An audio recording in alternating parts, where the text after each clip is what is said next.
నేర్పించావని అనుకుంటున్నాను. ఆ విద్యల ద్వారా వారు మిత్రులను రక్షించాలి, శత్రువులను భక్షించాలి. కళనాయిక భోజనం భక్షిస్తాం. భోజనం కాదురా, శత్రువుల్ని ఓడించాలి అంటున్నారు.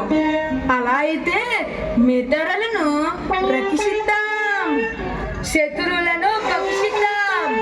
వీరు ఏమంటున్నారు? అదే నాయక, మీరు చెప్పినట్టే చేస్తామంటున్నారు. అట్లయినచో వీరు ఎంతవరకు విద్యను నేర్చుకున్నారో ప్రదర్శించమనండి. అలాగే నాయక. అయోమయం, ఇలా రా. మనం మొదటిగా పూజించవలసింది ఎవరిని? మాతను. అలా పూజించడాన్ని ఏమంటారు?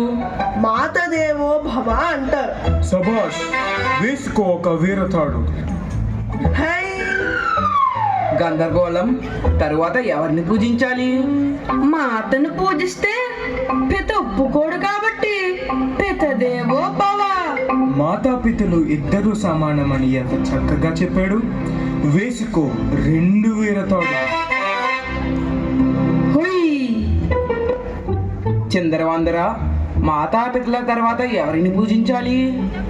భార్య దేవో భవ. సభాష్ చిందరవందర, భార్య కూడా దేవునితో సమానమని చెప్పావు. వేసుకో 3 వీరతాడు. భార్య దేవోభవ కాదు ప్రభు, తరువాత ఆచార్య దేవోభవ అని చెప్పాలి. లేదు, భార్యను కూడా పూజించాలని కొత్తగా చెప్పాడు. భార్యను అందరూ గౌరవించాలి. ఇది నా ఆజ్ఞ. అలాగే ప్రభు. వంకరా టింకరా, మీరేం నేర్చుకున్నారు? రుచికరంగా ఎలా వండాలో నేర్చుకున్నాను నాయక. వాటిని తిని ఎలా ఆరగించుకోవాలో నేర్చుకున్నాం నాయక. సభాష్, మనిషికి వివాహ భోజనం కూడా చాలా ముఖ్యమే. వివాహ భోజనంబు వివాహ భోజనంబు ఎంతైన వంటకంబు వియాల వారి విందు ఒక్కొక్క నాకే ముందు. వివాహ భోజనంబు ఎంతైన వంటకంబు వియాల వారి విందు ఒక్కొక్క నాకే ముందు.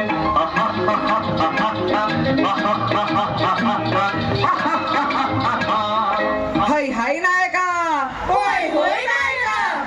నాయక, తల్లిని, తండ్రిని, గురువుని ఎలా పూజించాలనే విషయాలను ఏమంటారు?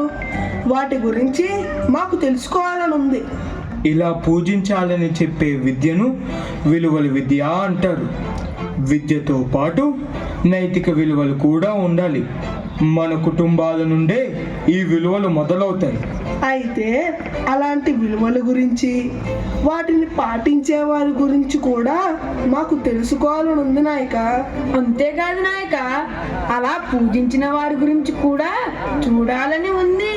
అవును, మాకు చూడాలని ఉంది. చిన్నమాయాచార్య, మన మాయాపేటికను తెరు. అందులో వారికి ఆ విలువల విద్యను గురించి వివరిస్తూ వాటికి సంబంధించిన సన్నివేశాల గురించి చూపిద్దాం. అలాగే నాయక. చెప్పండ్రా పడవల్లారా, మీకు ఏది కావాలి? చిన్నమాయ చిన్నమాయ కాదురా, చిన్నమాయ. అదే నాయక, చిన్నమాయ. అదిగో మళ్ళీ. సరేలే, చెప్పు. మాకు మాతృదేవోభవ గురించి, దానిని పాటించిన వారి గురించి చూడాలని ఉంది. తల్లి ప్రేమను పొందిన వారిలో వినాయకుని మించిన వారు ఎవరున్నారు? అదిగో అయితే ఆ వినాయకుడి గురించే చూడండి. అం అహా ఇం ఇహి. సరే చూసాను.